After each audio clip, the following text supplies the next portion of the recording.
Act present करते हैं जिससे आपको एक आइडिया हो जाएगा। ये एक आउटसाइडर किड है जो किसी और देश से आ रहा है और इसको यहाँ इस कंट्री की लैंग्वेज नहीं आती और ये इसका मजाक उड़ा देते हैं।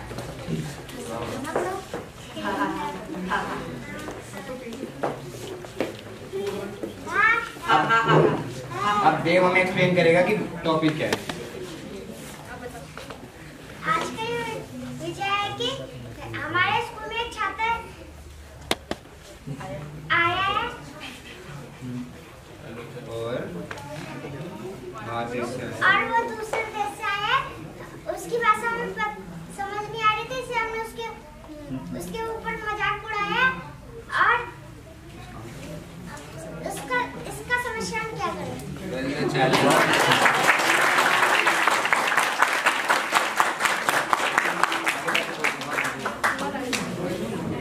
Well, the challenge is why the person is bullying someone. हमारा चैलेंज ये है कि वो उसको बुली क्यों कर रहा है। क्योंकि उसको मजा आता है और सब उसको देखेंगे। वो इसमें दो पॉइंट ऑफ व्यू आते हैं कि जो लोग बुली कर रहे हैं, एक तो उनका पॉइंट ऑफ व्यू आ गया और एक जो बुली हो रहा है वो एक्सेप्ट कर रहा है कि हम बुली क्यों हो रहे हैं। तो अभी तक चलना समझाएगा कि वो बुली क्यों कर रहे हैं। क्योंकि उसको मजा आता था और सब उसको देखते थे तो उसकी वाह करते हैं। और अब ऋषभ हमें समझाएगा कि उसका खुद का पॉइंट ऑफ व्यू क्या था, क्योंकि वो एक्सेप्ट कर रहा था हमें बुली होते हुए। क्योंकि वो अपने भाषा को समझ आता कि मैं ऐसा नहीं बोल पाऊंगा, तो क्लास में जाके पीछे बैठता था हमेशा। तो पीछे बैठने का मतलब कि वो सबके सामने नहीं बोलता था। अगर सबके सामने बोलेगा तो उसका भाषा थोड़ा चेंज होगा, हमारे इंडिया जैसा होगा। तो वो सबके सामने नहीं एक्टिव होके नहीं करता था। तो एक दिन वो गया, सबके सामने बोला, तो दूसरे ने भी मजाक उड़ाया। फिर दूसरे दिन गया, दूसरे ने मजाक उड़ाया। तीसरे दिन गया, तीसरे ने बोला भाई ऐसे नहीं करते, सबके सामने प्यार से रहना चाहिए, ऐसे नहीं, तुमने यहाँ गलती किया है, हाँ ऐसे करना चाहिए। बेसिकली उस जो बंदा था उसने एक दिन टोका, लोगों ने एक दिन मजाक उड़ाया, दूसरे दिन मजाक उड़ाया। फिर जो 5-6 लोगों का ग्रुप था उसमें एक बंदे ने आके उसको टोका कि भाई ऐसे नहीं बोलते, ऐसे बोलते।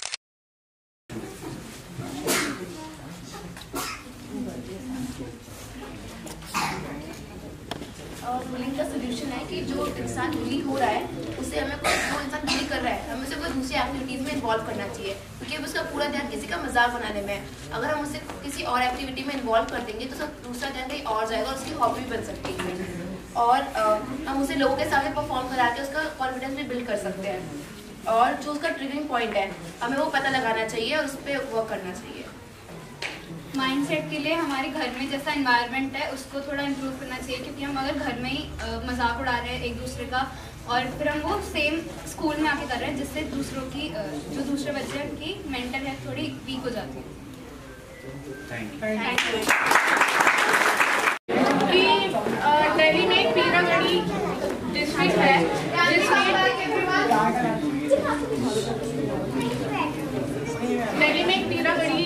है जिसमें पोल्यूशन बहुत ज़्यादा बढ़ गया है, जिस वजह से एनिमल और लोगों की हेल्थ पर इफेक्ट हो रहा है। तो उसका हम क्या, उसकी प्रॉब्लम क्या है, तो हम उसका सोल्यूशन क्या निकालें। सो बेसिकली जो हम लोगों ने प्रॉब्लम निकाली वो ये निकाली कि हो सकता है कि वहाँ पे जो गार्बेज है वो इकट्ठा हो रहा हो, या फिर लोग गार्बेज को बर्न कर रहे हैं, और जो गार्बेज पिकिंग वैन्स होती हैं वो अवेलेबल नहीं है। और इसमें ये भी मेंशन करा हुआ है कि जो वहाँ पे स्वीपर्स हैं वो भी नहीं आ रहे हैं। तो उसका मेन सोल्यूशन क्या निकलेगा?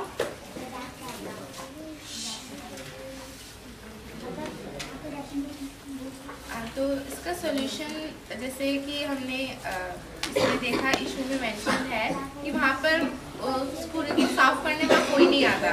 इसका मतलब ये है कि वहाँ पे जो स्वीपर्स हैं वो अवेलेबल नहीं है, और वहाँ पे कूड़े का इकट्ठे होने का रीज़न का सोल्यूशन ये भी हो सकता है कि वहाँ पे जो पब्लिक डस्टबिन है वो अवेलेबल हो ज़्यादा से ज़्यादा, और अगर कोई मतलब पब्लिक डस्टबिन में गार्बेज थ्रो ना करे तो फिर उसको फाइन चार्ज करा जाए, ताकि लोग और ज़्यादा अवेयर हो जाए कि उनको सिर्फ पब्लिक डस्टबिन में ही कूड़ा फेंकना है और वहाँ पे रेगुलरली गार्बेज वैन अवेलेबल हो ताकि कहीं पर भी कूड़ा इकट्ठा ना हो।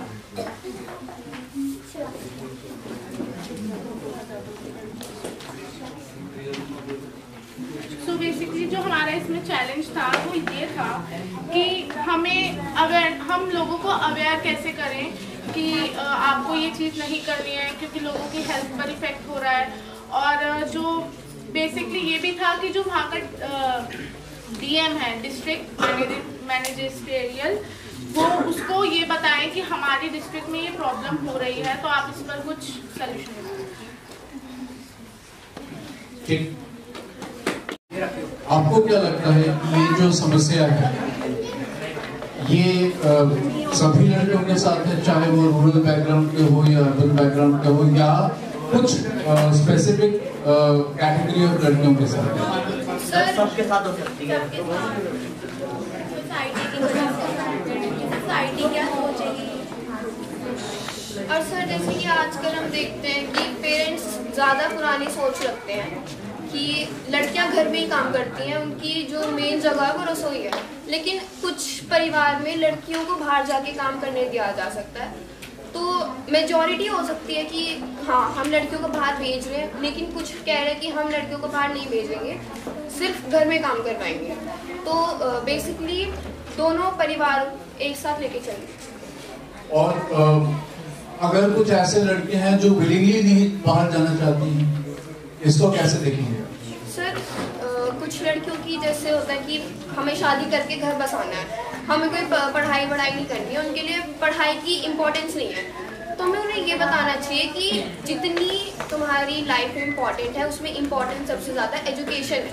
एजुकेशन के बिना तुम फाइनेंशियली इंडिपेंडेंट नहीं हो, इंडिपेंडेंट ही नहीं हो तुम। उसके बाद शादी के बाद उन्हें अपने हस्बैंड पे डिपेंडेंट रहना पड़ेगा।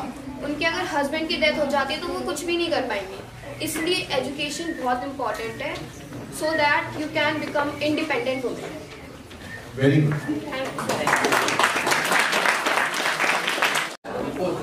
हमारे पास एक हाइपोथेटिकल सिचुएशन दी गई थी जिसमें विशाल नाम का एक यंग लड़का है जो स्कूल जो है जाना चाहता है रेगुलरली, लेकिन वो अपने फैमिली नीड्स को पूरा करने के लिए वो जाता नहीं है, मतलब बहुत इरेगुलरली जाता है। और उसको फैमिली रिस्पॉन्सिबिलिटीज और जो नीड्स है उसके घर की फैमिली नीड्स दोनों को बैलेंस करना है, लेकिन उसको बहुत प्रॉब्लम्स आ रही है। तो अब इसी से रिलेटेड हमारा ये इशू है और हमने चैलेंजेस वगैरह निकाले हैं। सर सबसे पहला चैलेंज ये है कि लोगों का जो माइंडसेट टूवर्ड्स वो बहुत ख़राब है, क्योंकि लोग बच्चों को जाने नहीं देते क्योंकि सोशल इश्यूज है वहाँ पे, और वहाँ पे मतलब फैमिली रिस्पॉन्सिबिलिटी भी है बच्चों के ऊपर, बचपन से उनको चाइल्ड लेबर की तरह काम करवाते हो। और दूसरा है कि वो स्कूल्स में नहीं बेच पाते क्योंकि उनके पास इतना पैसा नहीं होता। और समटाइम्स ये भी होता है कि NGOs हो गए, कुछ ऐसे NGOs हैं और गवर्नमेंट एजेंसीज है जो अच्छे से सुपरवाइज नहीं करते इन प्रॉब्लम्स। तो जैसा चैलेंजेस से हमारी एक ही प्रॉब्लम हो सकती है। तो जो मेन प्रॉब्लम है वो negative mindset of the parents. Parents चाहते हैं कि जो उनके छोटे बच्चे हैं वो काम पे जाए, पढ़ाई लिखाई करके अपना टाइम वेस्ट ना करें, ताकि जो उनकी फैमिली की इनकम है वो थोड़ी स्टेबल हो सके। और दूसरा मेन रीज़न होता है सोसाइटल प्रेशर, क्योंकि जो सोसाइटी होती है वो भी पेरेंट्स को प्रेशराइज करती है कि तुम अपने बच्चों को पढ़ाओ लिखाओ मत, उनको काम पे भेजो ताकि तुम्हारी थोड़ी स्टेबल इनकम हो सके। एज चैलेंजेस और हमने प्रॉब्लम्स को हम डिस्कस करा, तो हम सोल्यूशन की बात कर लेते हैं। सो हमने ये बात कर ली कि बच्चों को दिक्कतें आती हैं, तो हमें स्कीम्स, गवर्नमेंट को काम करना चाहिए, गवर्नमेंट को स्कीम्स बनानी चाहिए। ऐसे बनी हुई है जैसे मिड डे मील हो गई। मिड डे मील स्कूल्स के अंदर सुपरवाइज करा जाता है, कभी कभार देखा भी जाता है और कभी कभार नहीं देखा जाता। बहुत सारे स्कूल्स के अंदर सुपरवाइज ढंग से नहीं करा जाता। और मिड डे मील के अंदर या तो खाना ढंग से नहीं मिल रहा बच्चों को, मिल रहा है कभी नहीं मिल रहा, कभी मिल रहा है कभी नहीं मिल रहा, यही चीज चलती रहती है। तो इसको ठीक करना चाहिए, सरकार को करना चाहिए, इंसान को, सोसाइटी को करना चाहिए। सो बेसिकली सोसाइटी की भी थिंकिंग अलग है, डिफरेंट है। सोसाइटी को भी अपनी माइंडसेट चेंज करना चाहिए थ्रू डिफरेंट स्कीम्स निकालनी चाहिए और रैलीज, बिलबोर्ड्स बनानी चाहिए जिससे लोगों को पता लग सके और इंफॉर्मेशन बच्चों तक और पेरेंट्स को पहुंच सके। Thank you. हमारे पास एक हाइपोथेटिकल सिचुएशन दी गई थी जिसमें विशाल नाम का एक यंग लड़का है जो स्कूल जो है जाना चाहता है रेगुलरली, लेकिन वो अपने फैमिली नीड्स को पूरा करने के लिए वो जाता नहीं है, मतलब बहुत इरेगुलरली जाता है और उसको फैमिली रिस्पॉन्सिबिलिटीज और जो नीड्स है उसके घर की फैमिली नीड्स दोनों को बैलेंस करना है, लेकिन उसको बहुत प्रॉब्लम्स आ रही है। तो अब इसी से रिलेटेड हमारा ये इशू है और हमने चैलेंजेस वगैरह निकाले हैं। सर सबसे पहला चैलेंज ये है कि लोगों का जो माइंडसेट टूवर्ड्स वो बहुत ख़राब है, क्योंकि लोग बच्चों को जाने नहीं देते क्योंकि सोशल इश्यूज है वहाँ पे, और वहाँ पे मतलब फैमिली रिस्पॉन्सिबिलिटी भी है बच्चों के ऊपर बचपन से, उनको चाइल्ड लेबर की तरह काम करवाते हो। और दूसरा है कि वो स्कूल्स में नहीं बेच पाते क्योंकि उनके पास इतना पैसा नहीं होता। और समटाइम्स ये भी होता है कि एनजीओज हो गए, कुछ ऐसे एनजीओज हैं और गवर्नमेंट एजेंसीज है जो अच्छे से सुपरवाइज नहीं करते इन प्रॉब्लम्स।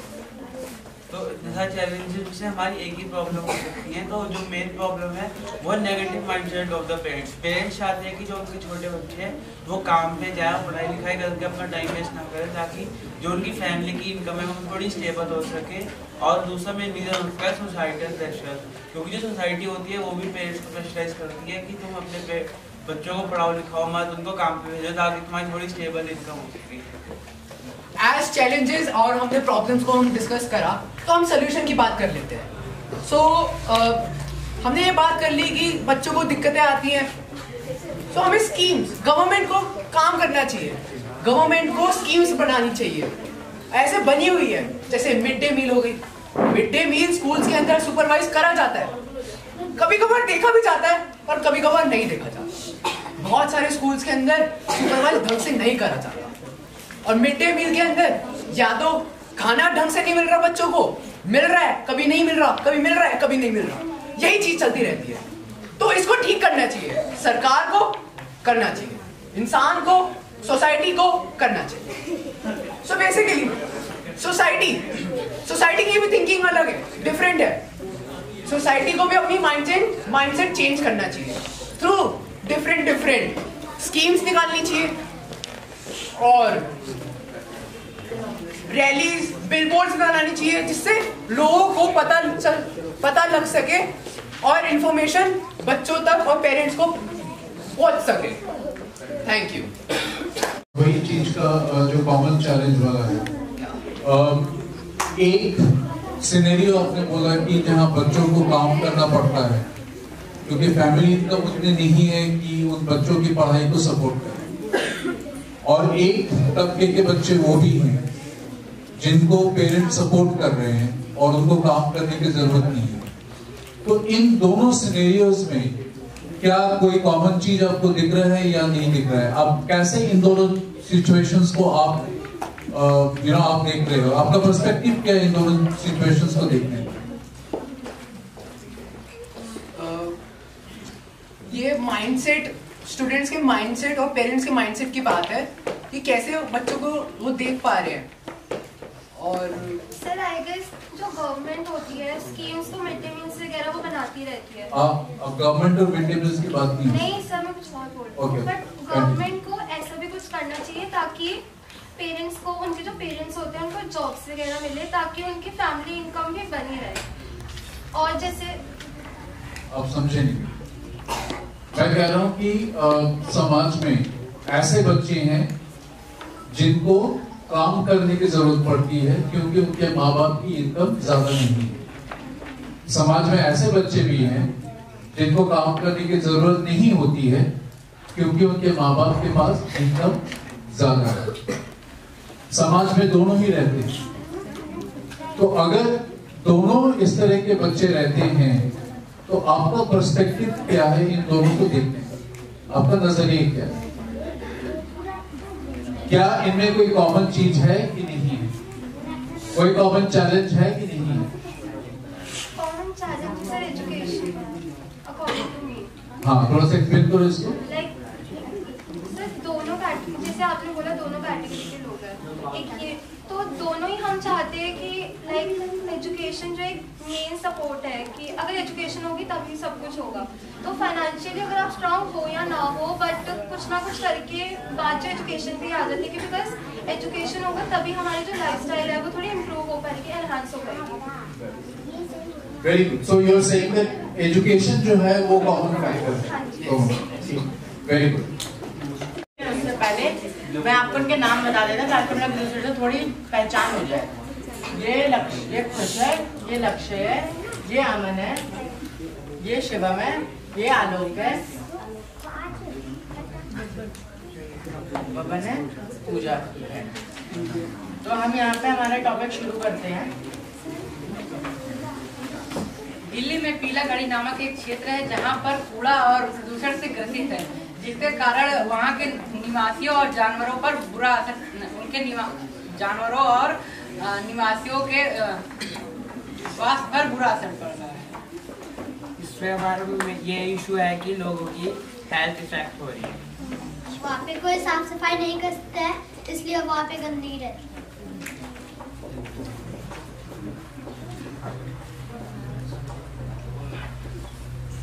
वहाँ के लोगों को गुड माइंडसेट नहीं है। इन दो पॉइंटर से ये कहते हैं कि मेन इशू ये है कि लोगों को अब लोग अवेयर नहीं है कि आसपास कूड़ा ना फैले। हमें जगह जगह पर पोस्टर लगाना चाहिए ताकि लोग देखें और इसका जल्द से जल्द सॉल्यूशन हो सके। हर जगह डस्टबिन होना चाहिए, डस्टबिन के अलावा बाहर कूड़ा नहीं फैलाना चाहिए, डस्टबिन में फैलाना चाहिए। इसका मेन सोल्यूशन और हो सकता है कि हम लेटेस्ट कैमरा टेक्नोलॉजी यूज़ करें।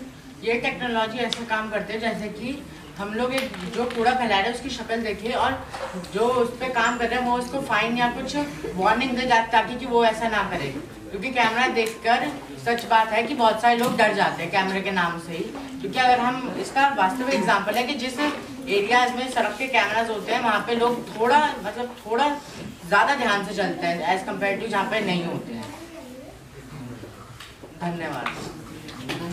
और इसमें मेरे को क्लैरिफाई करना, और इसमें इशू क्या, प्रॉब्लम क्या है? सर इसमें इशू ये था कि एरिया मतलब हेल्थ इश्यूज बहुत हो रहे थे और हमने जो हमको इन्फॉर्मेशन दी गई थी उससे हमने ये निकाला है कि जो प्रॉब्लम थी वो ये थी कि वहाँ पे लोग की गंदगी थी जिससे कि, और वो गंदगी से थी कि कोई साफ नहीं कर रहा था, वो साफ नहीं कर रही थी क्योंकि उनको पता ही नहीं था इसके कितने हानिकारक हिसाब।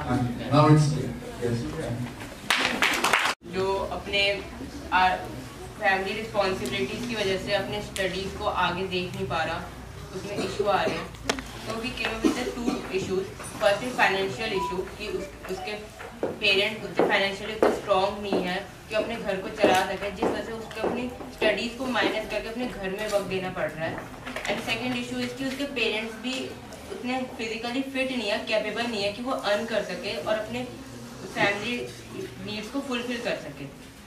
तो अगर हम सॉल्यूशन फॉर फाइनेंशियल इशू की बात करें तो विशाल एक यंग लड़का है, 17-18 ईयर्स का, स्कूल जा रहा है, तो वो प्राइमरी क्लास के स्टूडेंट्स को ट्यूशन दे सकता है, उससे अपनी वो थोड़ी अर्निंग कर सकता है और वो पार्ट टाइम जॉब भी कर सकता है एट इवनिंग अपने स्कूल और कंप्लीट करने के बाद। और अगर उसके पेरेंट्स की हेल्थ इशू के सॉल्यूशन के बारे में बात करें तो नारायण तो हेल्थ इशू के तो गवर्नमेंट को एक इनिशिएटिव लेना चाहिए कि इन स्लम एरियाज में वो सैनिटाइजर क्लीन के वो इनिशिएटिव लेके वो क्लीन करे और रेगुलर इंस्पेक्शन करे उन एरियाज में, और एक फ्री हेल्थ चेकअप ऐसे कैंपेन रेगुलर करे ताकि वो वहाँ पे जो जितने भी स्लम एरियाज में जो लोग हैं वो वहाँ पे अपना फ्री में चेकअप करवा सके और अपने हेल्थ को ठीक रख सके। एट लास्ट अगर हम विशाल का जैसे ड्रीम है कि वो आगे अपनी स्टडीज़ को और फर्दर लेके जाए, कुछ अपने करियर को लेके, तो वो आगे जाके गवर्नमेंट कॉलेजेस में अप्लाई कर सकता है, वहाँ पे अपनी स्टडीज़ देख सकता है। वो अपने कॉलेज करने के बाद अपनी पढ़ाई करने के बाद एट इवनिंग नाइट वो जॉब्स कर सकता है, पार्ट टाइम जॉब्स कर सकता है। इससे उसकी पढ़ाई भी साथ साथ चल रही है और अपने फैमिली को भी साथ में संभाल। Thank you.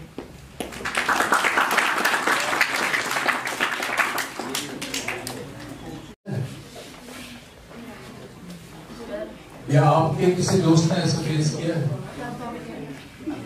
ऐसा फाइनेंशियल इशू हमने तो अभी फेस नहीं करा। जिस बैकग्राउंड से मतलब अभी हम आते हैं, मतलब फाइनेंशियल सिचुएशन से हैं। तो अगर मैं इसी सिचुएशन को देखूं, क्या इस इशू के कोई और साइड्स भी हैं जो शायद आप लोगों को इफेक्ट कर रहा हो? जो फाइनेंशियली वीक हैं उनके लिए ये वाला जो इशू है वो शायद हम लोग रिलेट कर पा रहे हैं, लेकिन जो फाइनेंशियली वीक नहीं है, क्या उनके साथ भी कुछ सिमिलर इश्यूज हैं कहीं पर?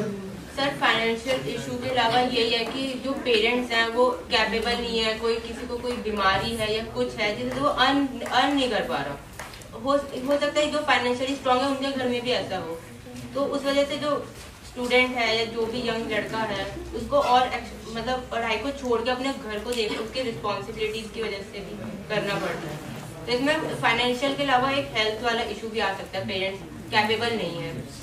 तो पेरेंट्स की हेल्थ सफर कर सकती है, ऐसा नहीं कि वो हमेशा केपेबल रहेंगे अपने बच्चे को देखने के लिए, तो ये हो सकता है। दूसरा एक और मैं चीज थोड़ा सा अटेंशन पॉइंट आउट करना चाहता हूँ। कोविड के टाइम हम लोगों ने देखा बहुत सारे बिजनेसेस जो अच्छे बिजनेसेस थे एक पॉइंट ऑफ टाइम में वो बंद हो गए, तो all of a sudden financial जो रियलिटी है वो चेंज हो गई। तो शायद ये भी हो सकता है। मेरा आपसे I want to ask you this question, आपको क्या लगता है कि finances are kind of always going to be there? कभी ऐसा नहीं हो सकता है कि जिंदगी में उतार चढ़ाव भी हो, ऐसे भी सिचुएशंस हो कि आज आप फाइनेंशियली बहुत स्ट्रांग है कल को ना रहे, ऐसा भी हो सकता है कि नहीं? सर हमारे केस में जो हमें प्रॉब्लम मिली है फिलहाल उसको इतना है कि उसको स्टडी के लिए वो है मतलब स्टडीज को इसकी इम्पोर्टेंस पता है, तो उसको हमने ड्रीम्स रखी है। तो एजुकेशनली तो उसको है कि एजुकेशन के साथ वो मतलब एजुकेशन के साथ वो आगे रह सकता है, वो गरीब नहीं रहेगा उसके। ये अच्छी सोच है कि अगर एजुकेशन है तो फिर वो इस तरह के चैलेंजेस से भी वो बाहर निकल सकता है। Very good, very good. Kanishka will explain about the issue. तो जो पोवर्टी एरियाज होते हैं वहाँ पे जो ज़्यादा रिच फैमिलीज नहीं होती हैं उनको अगर मतलब उनकी हेल्थ पे कोई इफेक्ट पड़ता है, वो बीमार होती हैं, तो वो जो लोकल क्लिनिक्स पे जाती हैं तो वहाँ पे जो है वो अपॉइंटमेंट मुश्किल से मिलती है क्योंकि वो प्लेसेस बहुत ही क्राउडेड प्लेसेस होती हैं, और अगर उन्हें अपॉइंटमेंट मिलती भी है तो वहाँ पे अवेलेबिलिटी ऑफ जो मेडिसिन है वो ज़्यादा नहीं होती है, और जो अगर मेडिसिन होती है वो एक्सपेंसिव भी होती हैं। तो और जो हॉस्पिटल्स होते हैं जहाँ पे अच्छे से केयर होती है वो हॉस्पिटल्स दूर होते हैं, और वो हॉस्पिटल पहुँचने तक ही भी काफ़ी जो हेल्थ है उस पर इफेक्ट पड़ जाता है। तो ये इसलिए हमने ये निकाला है प्रॉब्लम कि जो प्लेसेस होती हैं वो ओवरक्राउडेड, जो लोकल क्लिनिक्स होते हैं वो बहुत ओवरक्राउडेड होते हैं। तो जो प्रॉब्लम है ओवरक्राउडेड, तो ओवरक्राउडेड क्यों होती है? क्योंकि डिमांड ज़्यादा होती है और क्लिनिक्स कम होते हैं, तो हमें क्लिनिक्स ज़्यादा बनाने चाहिए सब जगह, और मेडिसिन ज़्यादा रखनी चाहिए अवेलेबिलिटी। एंड लोग बीमार क्यों होते हैं सबसे ज़्यादा? बिकॉज ऑफ अनहाइजीनिक, और अनहाइजीनिक क्यों होते हैं वो सॉल्यूशन। पहला सोल्यूशन है कि लोगों में अवेयरनेस नहीं होती कि कैसे आसपास की सराउंडिंग रखना है। लोग अपने घर को तो क्लीन रखते हैं लेकिन आसपास वो सोल्यूशन मतलब वो साफ़ सफाई नहीं रखते। इसके कारण गवर्नमेंट को कैंपेन चलाना चाहिए जिसमें वो आपको बताएं कि साफ़ सफाई आपके लिए आपके घर में भी और बाहर भी कितनी इंपॉर्टेंट है। जो गवर्नमेंट ऐसे कर सकती है कि आजकल की जो इंडिया की यूथ है वो 20 से 30 साल के बीच की है, तो उसमें जो गवर्नमेंट है वो इन्फ्लुएंसर्स को बुला सकती है, सोशल मीडिया वाले इन्फ्लुएंसर्स को, जो कि एक वीडियो मैसेज डाल सकते हैं यूथ को कि आपको अपने आसपास भी साफ सफाई रखनी चाहिए जैसे आप अपने घर में रखते हो। दूसरा सोल्यूशन गवर्नमेंट को डस्टबिन लगवानी चाहिए और साफ सफाई करवानी चाहिए। लास्ट सोल्यूशन है कि गवर्नमेंट को फाइन भी चार्ज करने चाहिए जो बंदे कूड़ा डाल। जो अवेलेबिलिटी ऑफ जो मेडिसिन है वो कम हो सकती है क्योंकि जो मेडिसिन जो शॉपकीपर होता है वो मेडिसिन कहीं और भी बेच देता है रादर कि वो किसी कस्टमर को दे, तो फिर उसके लिए ये हम सोल्यूशन निकाल सकते हैं कि जैसे फेस रिकॉग्नाइजेशन हुए कि किसकी मेडिसिन किसको ही मिलनी है, तो ये एक चीज़ हो सकती है, या फिर थंब प्रिंट से हो सकता है। Thank you.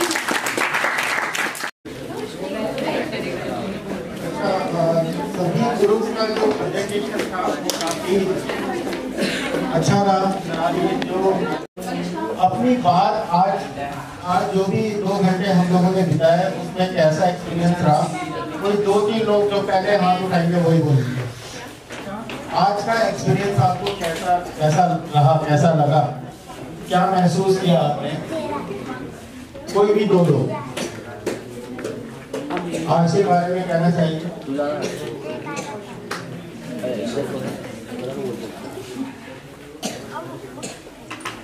यस, कोई भी किसी ने कुछ महसूस नहीं किया? यस,